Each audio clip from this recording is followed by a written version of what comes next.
Welcome.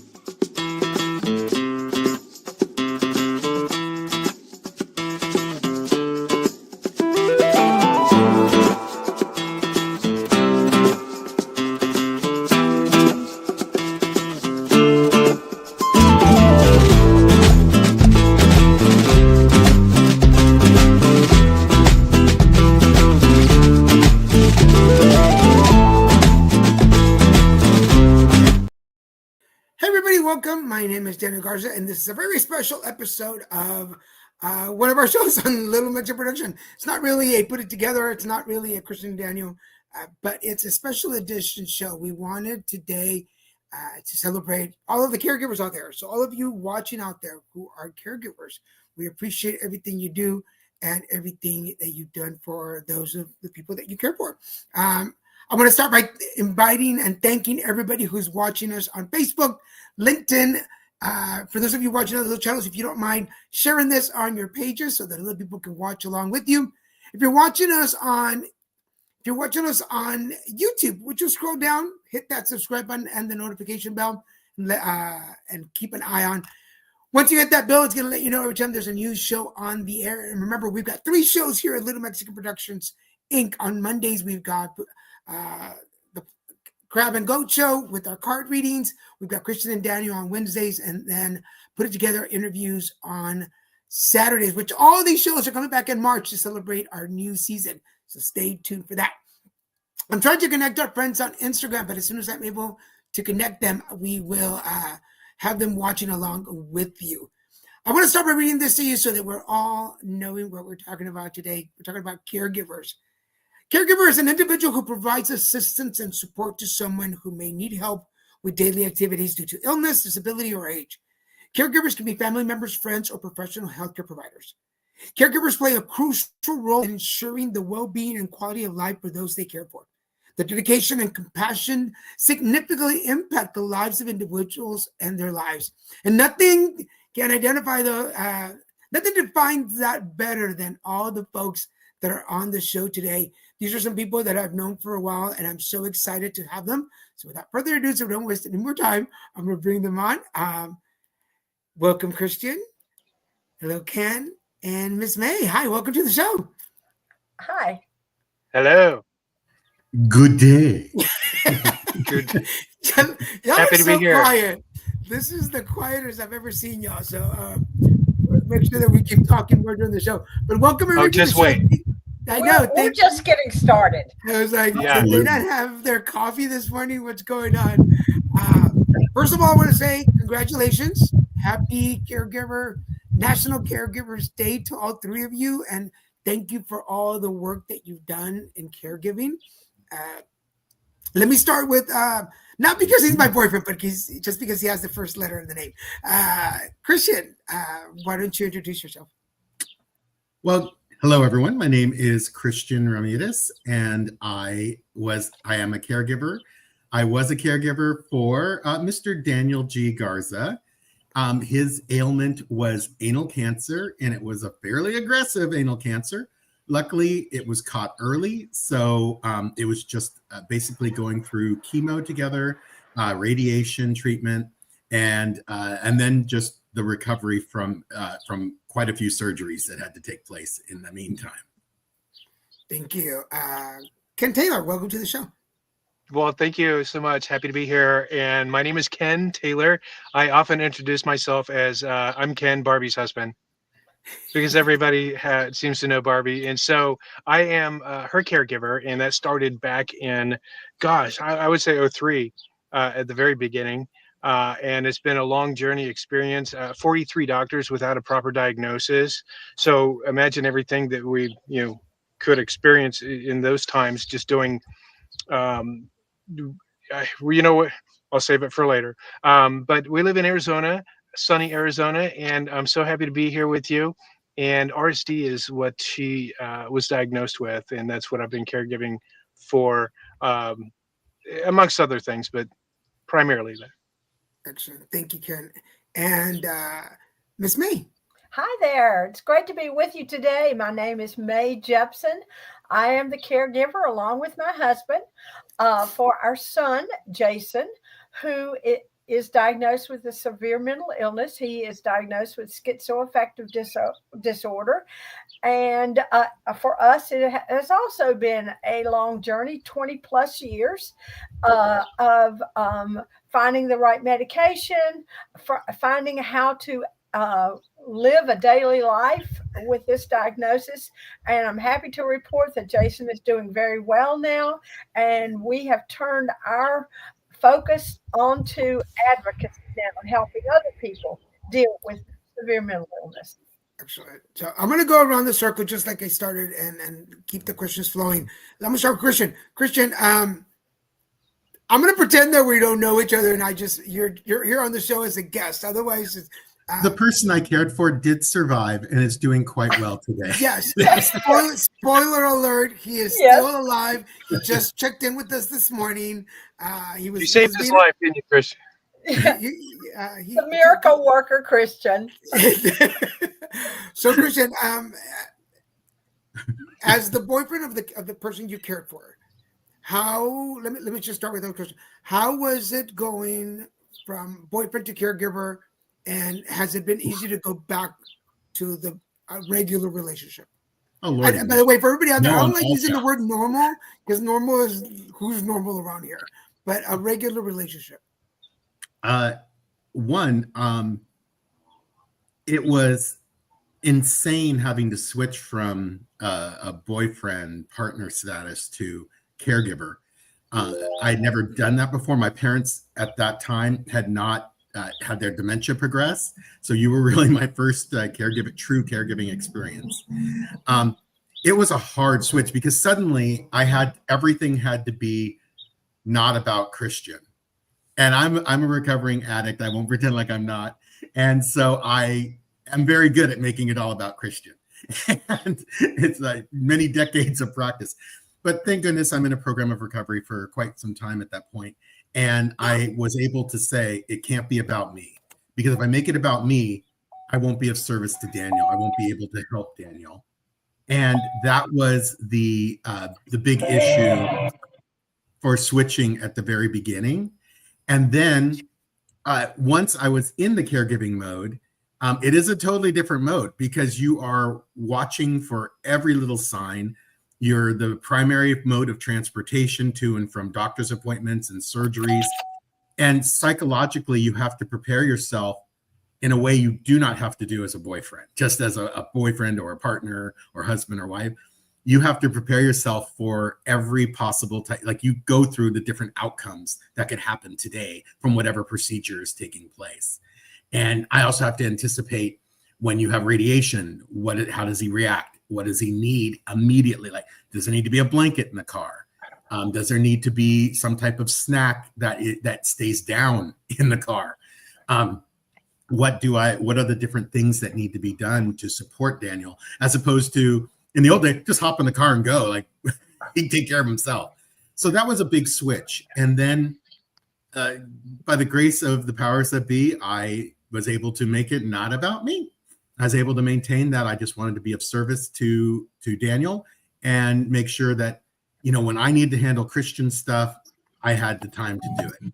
Now, that was not how I was from the beginning. That's a kind of a lesson learned, but also learned during the caregiver process, because there was no one there to tell me anything, no one there to share the secrets, the little secrets about being a caregiver. And there were no websites. There was absolutely no support for it. So when I was going through this myself, but the switch back after Daniel was declared cancer-free, and that's always like amazing news. It has been really tough, particularly in the first few months afterwards, letting go of the caregiving side, because no matter what, there is a little bit of a control feature to that side too.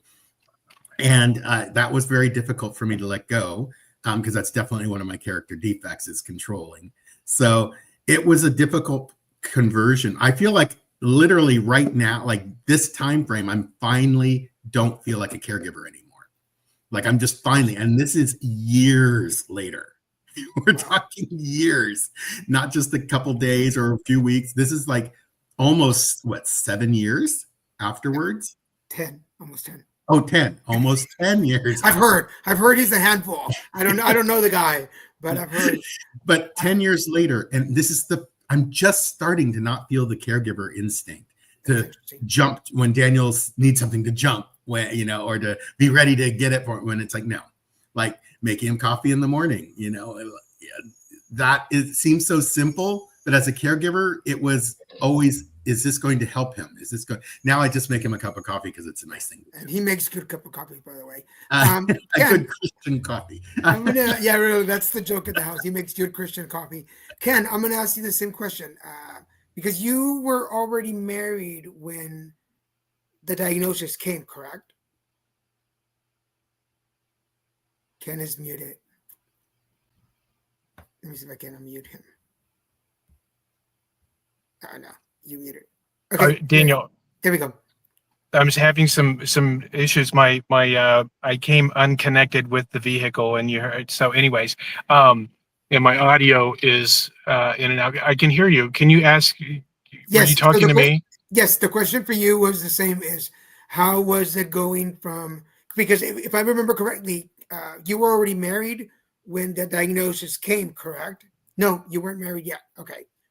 No, and tell me if let me know if you need me to speak up or anything. But when Barbie and I met, she didn't know she had anything. So in that aspect, yes, it's true. We were married, but we still had a diagnosis before we got married. And but when I met her, she was just going through what she thought was shoulder pain issues, upper brachial plexus area, and then they went and did a surgery. Whatever, the surgery didn't repair or help her, fix her, or anything like that. And so, as a matter of fact, it kind of made things worse.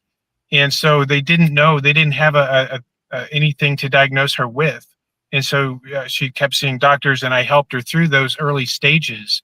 And that's how we met. We met at the same apartment complex in Scottsdale, Arizona. And she moved in next door, and I said, "Hi, my name is Ken." She's like, "My name is Barbie." So it's just kind of weird. I don't know if I want to say weird, but memorable. And she asked if I could help her get back and forth because she couldn't drive.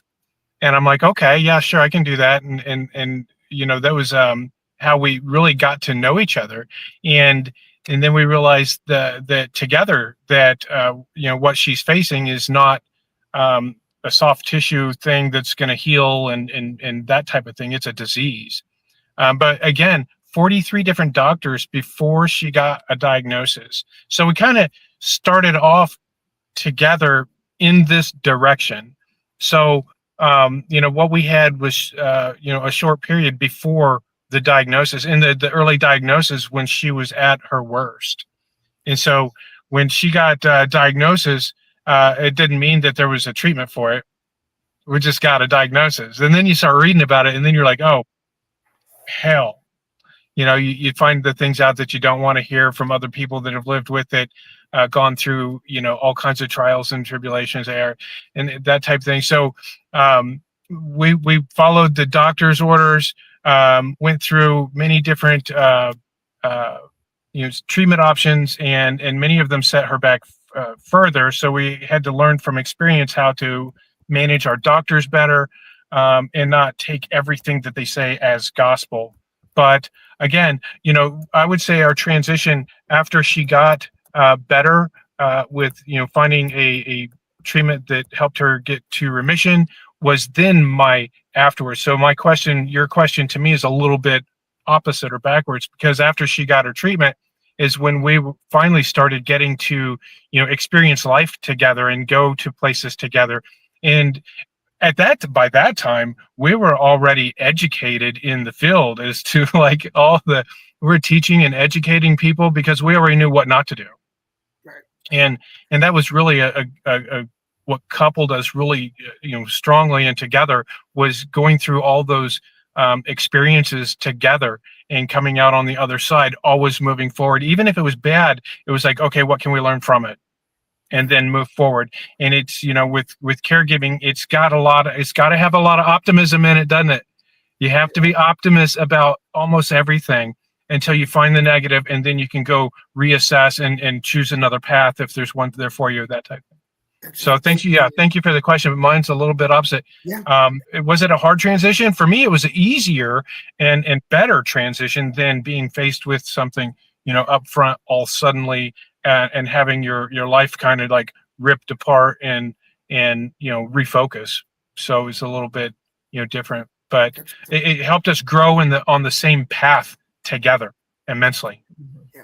And then this is what, just before I go to Ms. May, this is one of the reasons that I chose the three of you for this panel, is because you come from different angles of relationships. And I didn't want to just like have one diagnosis, one group of people. So Ms. May, same type of question. How, and you're the mom, so how was that relationship? Yes, I'm the mom. And as I mentioned, Jason's diagnosis occurred over 20 years ago.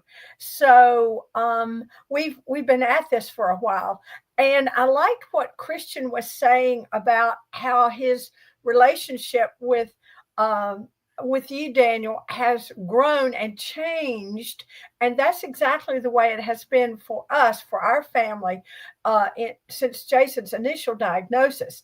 At that point, I was a caregiver because there was very little that he could do for himself.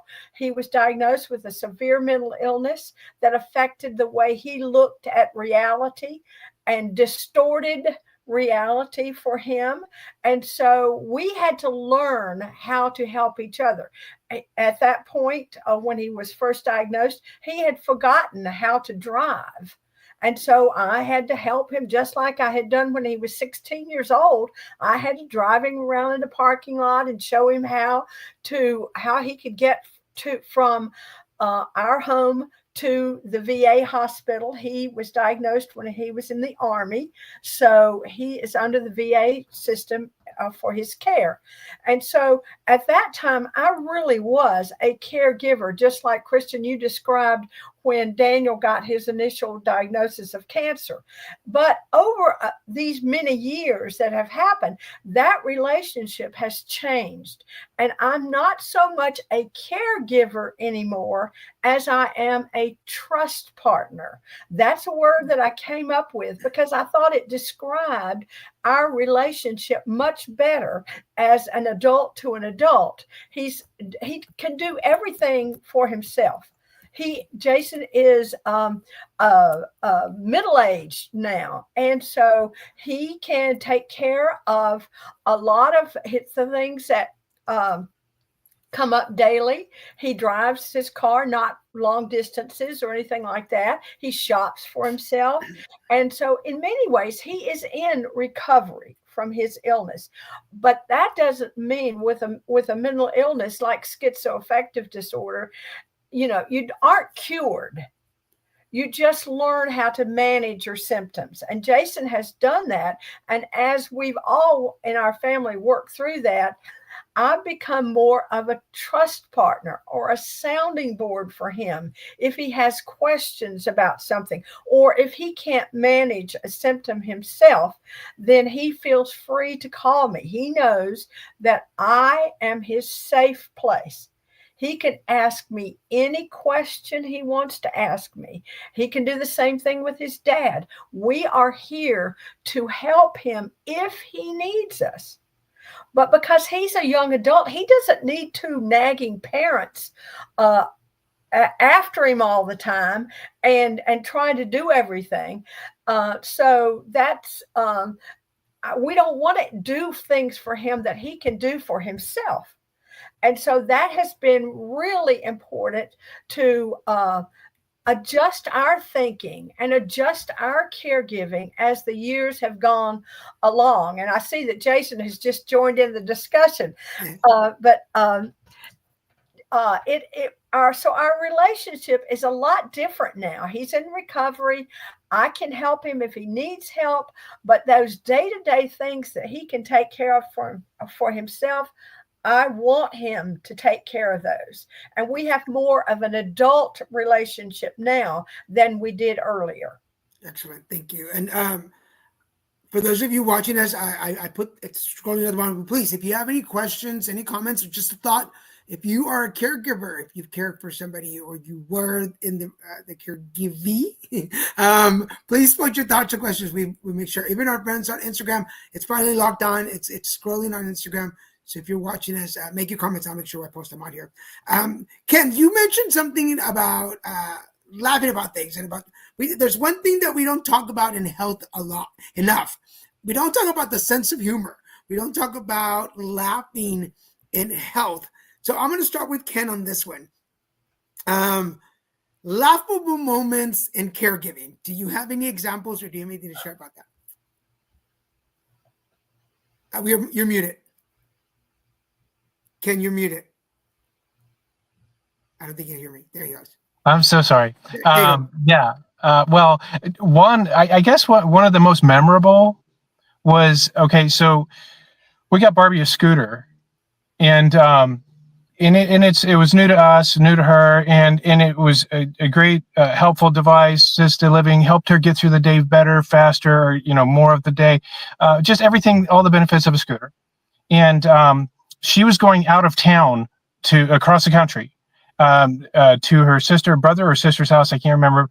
And it was cold. I get her to the airport. We get the scooter out of the trunk, and the battery's dead. So I was like, oh my God, I felt so, you talk about caregiver failure, right? I just totally failed on that one. And so anyways, I was like, okay, well, I ran over, got a wheelchair, got her inside, got her to the plane. I said, okay, I promise I'll bring the wheelchair with me, because I was coming out like a couple days later. But what I did to myself was put myself in a position of, do I check this thing in, or do I ride it through? So I rode it through. Yes. And so I was like, well, this will be an experience, and it did give me a perspective from the other shoe, the other foot on, and because people were asking me, are you able to stand? I mean, if they only knew. And then riding it through, and like when you get to the gate, you want to just jump up as a caregiver, jump up, take it apart, and say, here, go stow this or something. It's like, no, you can't just like do that. So it was kind of a very memorable moment, funny, and a what would you do moment, really. That's excellent. I'm going to start. We have some questions on the board, so I'm going to start putting the questions on, and I'm going to go to Christian with this one first, because Jesus is our godson's dad. So, and because we have a close relationship with him, his question for us is, would I be considered a caregiver? Because you know him. What would you say? What would you say, Christian?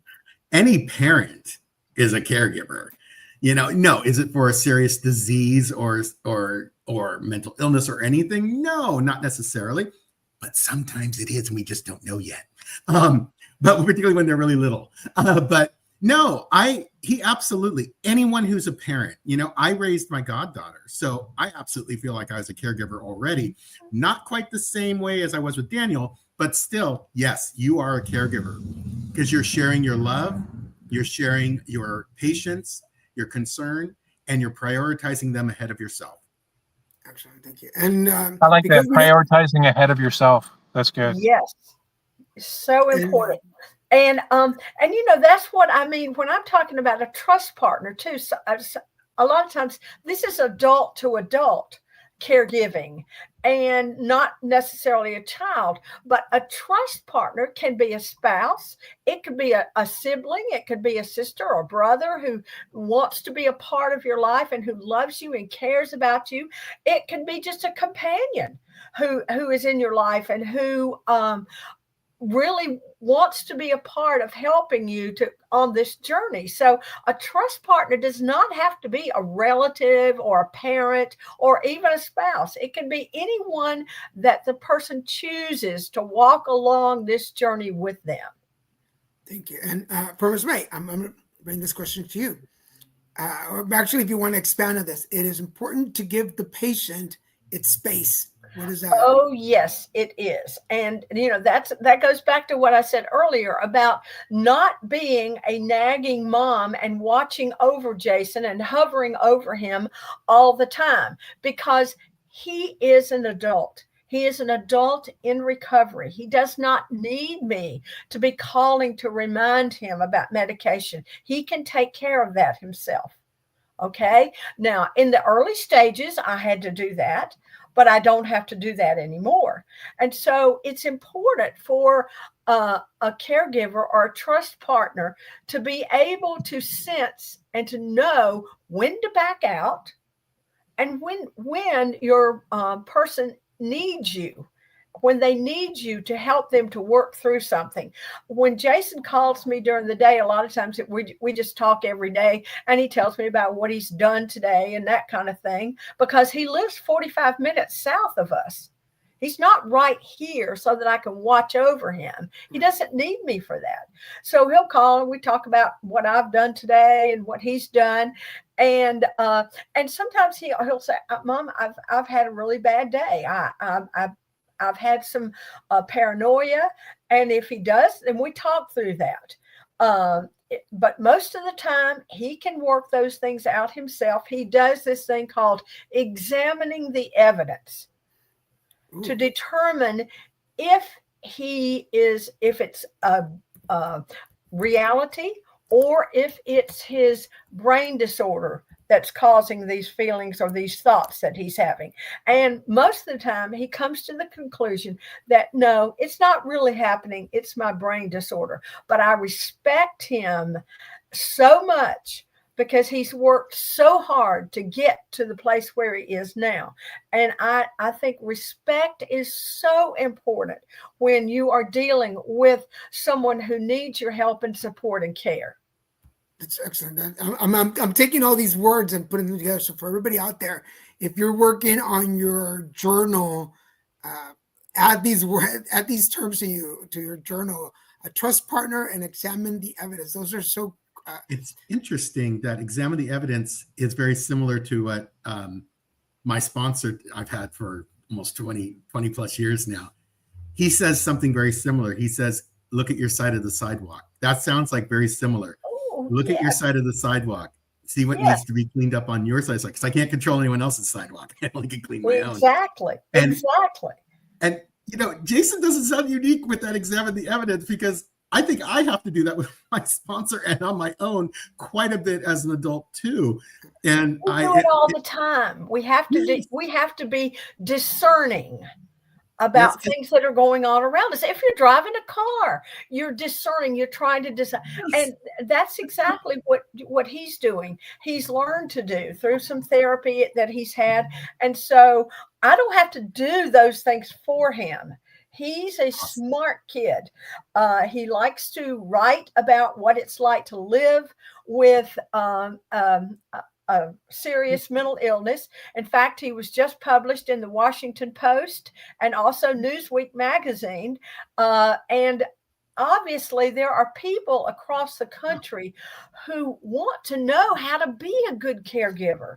They want to know, what are some tips that you have for me? I started a Facebook page called Parenting Through Mental Illness. And sometimes you're a parent and you're dealing with this. Sometimes you are a trust partner. But it's up to us to help them learn how to manage their lives themselves. So one another thought that I had is you have to be the all for in one for the person you're caring for. How do you know, or how do you distinguish when it's something that's an emergency, it's something that you need to fix, or something sometimes you just need to listen? I'm going to go with Ken with this one. Like, how do you separate the information that you're getting to know, okay, I don't need to comment on this. Maybe this needs my help, and maybe it's just the venting moment. Because I know when I was going through cancer, sometimes I just needed to vent. Like, don't fix it. I don't need you to give me a solution. I just want to bitch about it for right now. So Ken, how do you know who to be in what moment? Well, and I think a lot of that, you learn as you grow together, how to read each other, how somebody's personality is, and you can tell if how something is bothering them, versus is it a symptom of your condition, or was it something that was said throughout the day, and that'll affect somebody, great, differently, much, much different.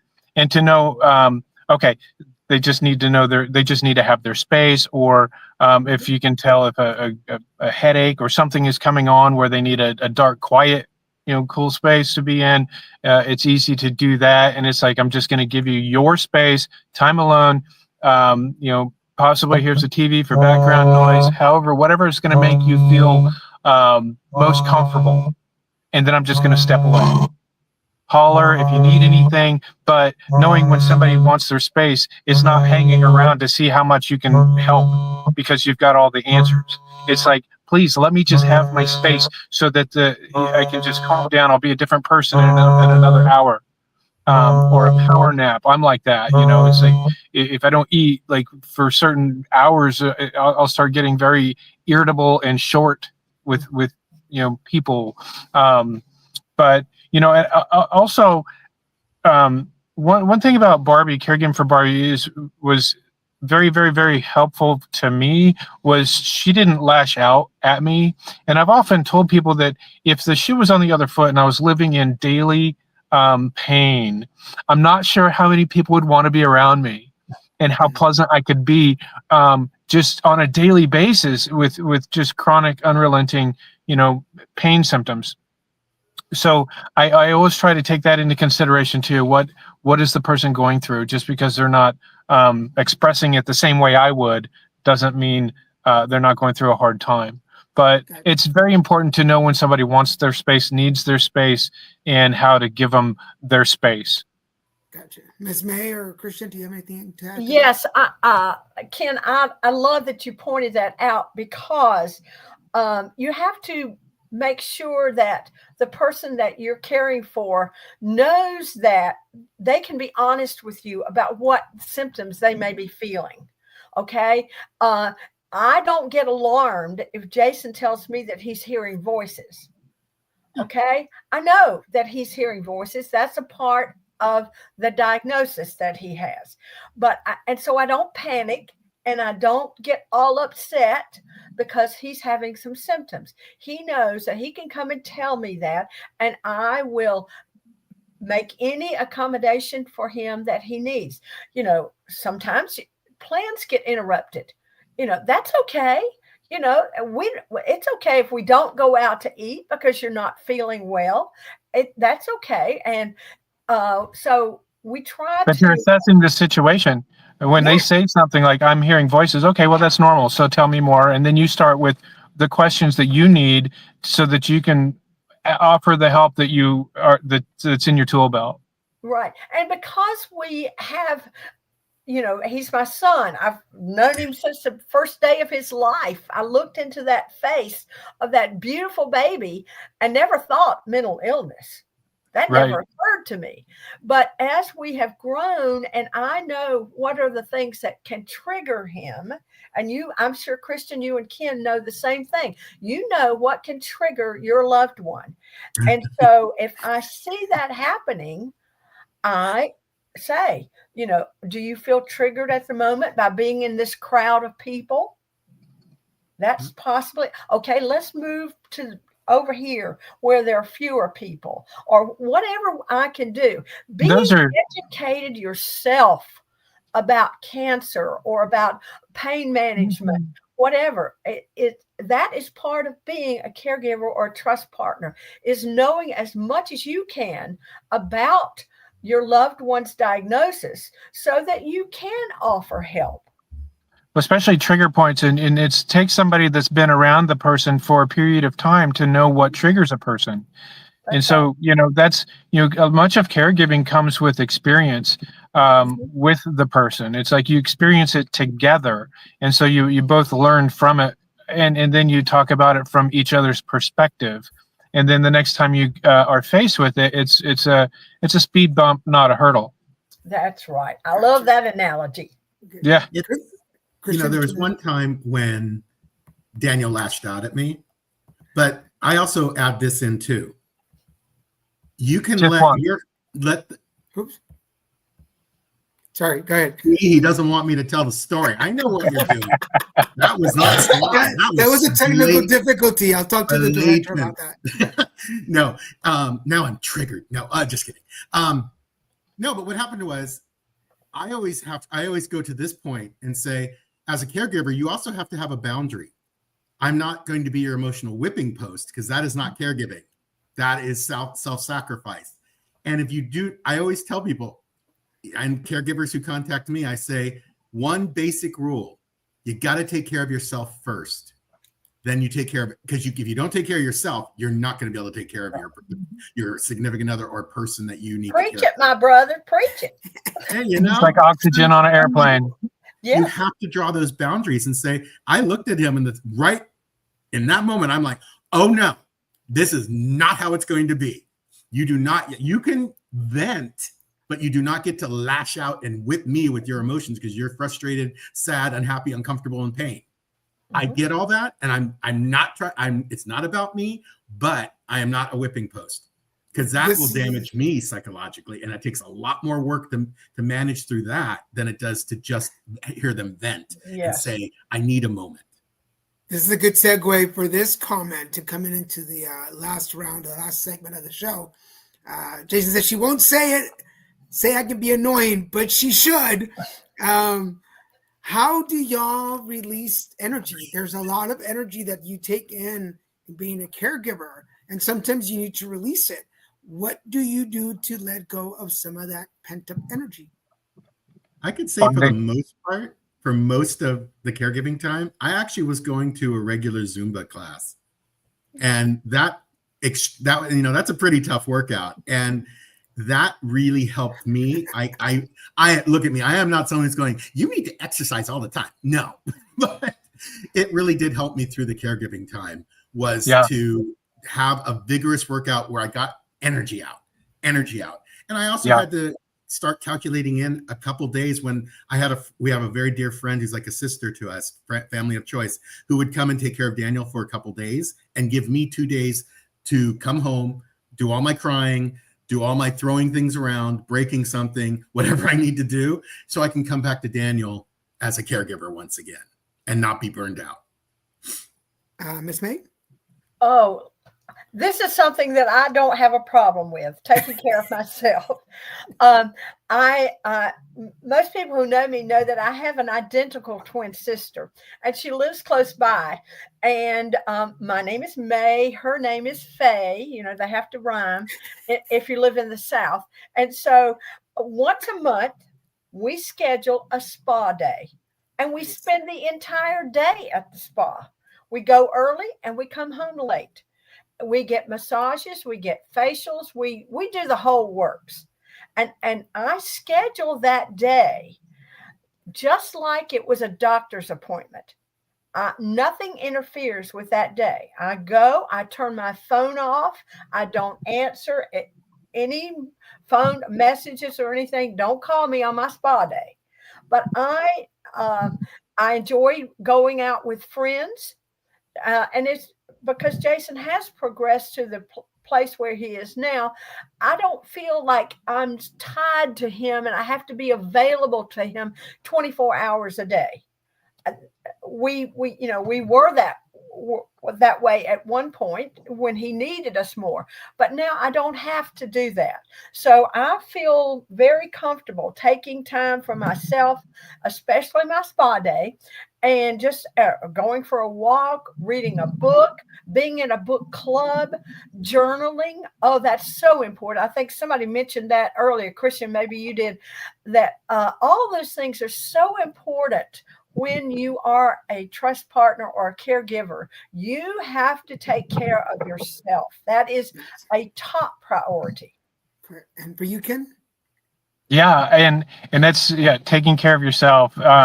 Be active. You know, I've got a lot of hobbies. You know, and when I need time alone, I can jump on my mountain bike if the weather is proper. It's like if it's 120 outside, I'm not doing much of that.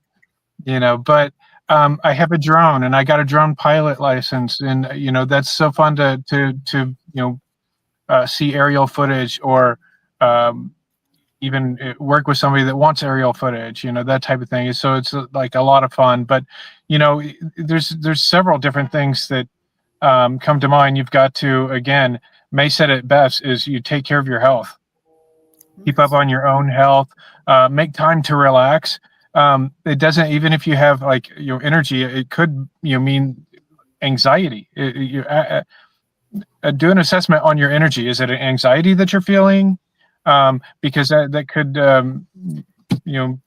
be handled differently. Prioritize your sleep. Eat well. Work on having a well balanced diet, and that's important for caregivers because again, the patient is relying on you in certain ways, and for you to be your best is to have your best health. Before we do final rounds, I want to make sure that this is a collaboration of Little Mexican Productions and Chiqui Charity.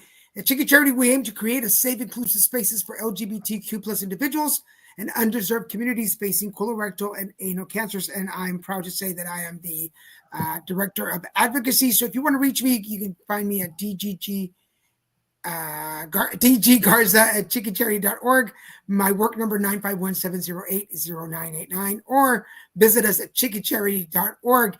And March is Awareness Days. We got Friday, March 21st is Anal Cancer Awareness Day, and Friday, March 31st is Colorectal Cancer Awareness Day. And if you are living with or a survivor of any of those two cancers, I want you on the next show. So please reach out. We want to do an equal panel for colorectal cancer and anal cancer. So make sure that I'm going to put that up again. Make sure you reach out, email me, and let me know, hey, I want to share my story. And you could be sitting here sharing your story. Doing last rounds, I'm going to go like we started off.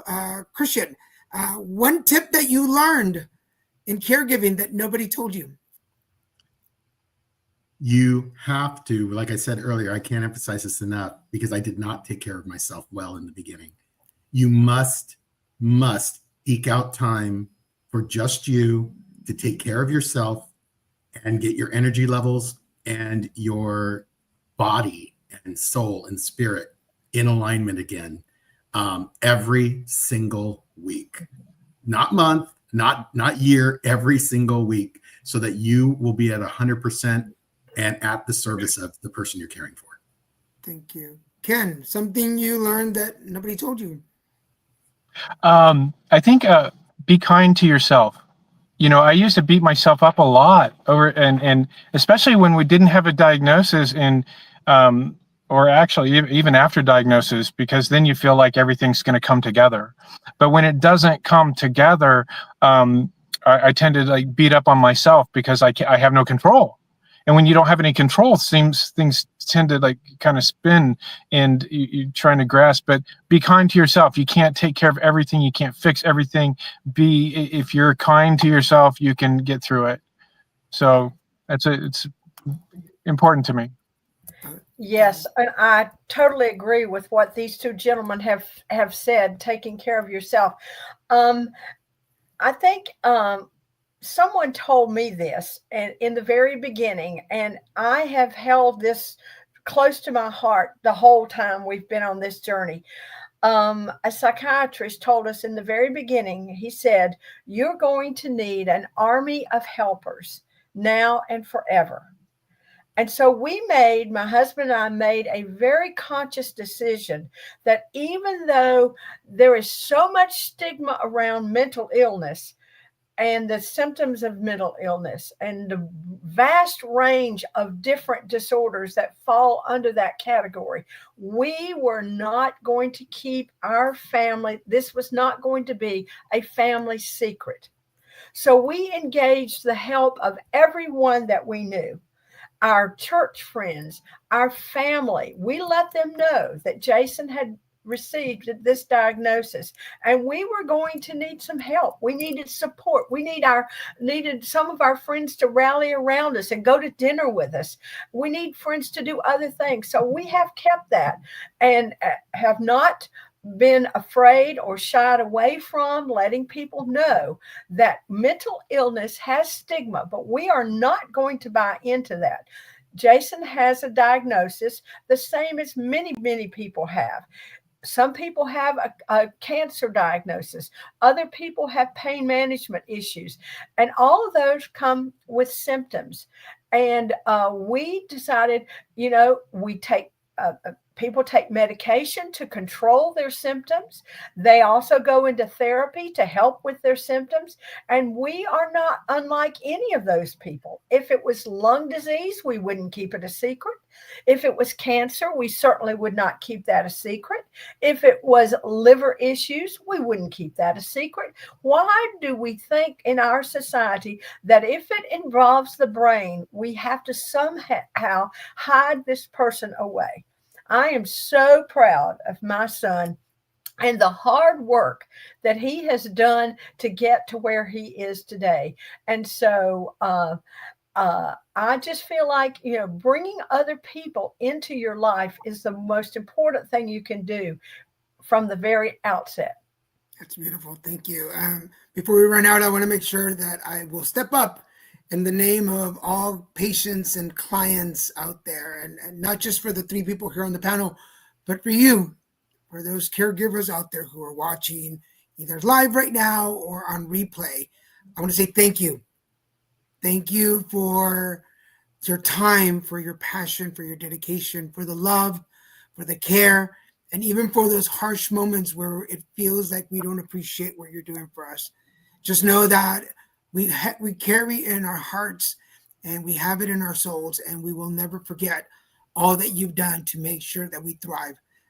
So thank you to all the caregivers out there, and we celebrate your day. And for the three of you, thank you for taking the time to be here with me today. I so appreciate you.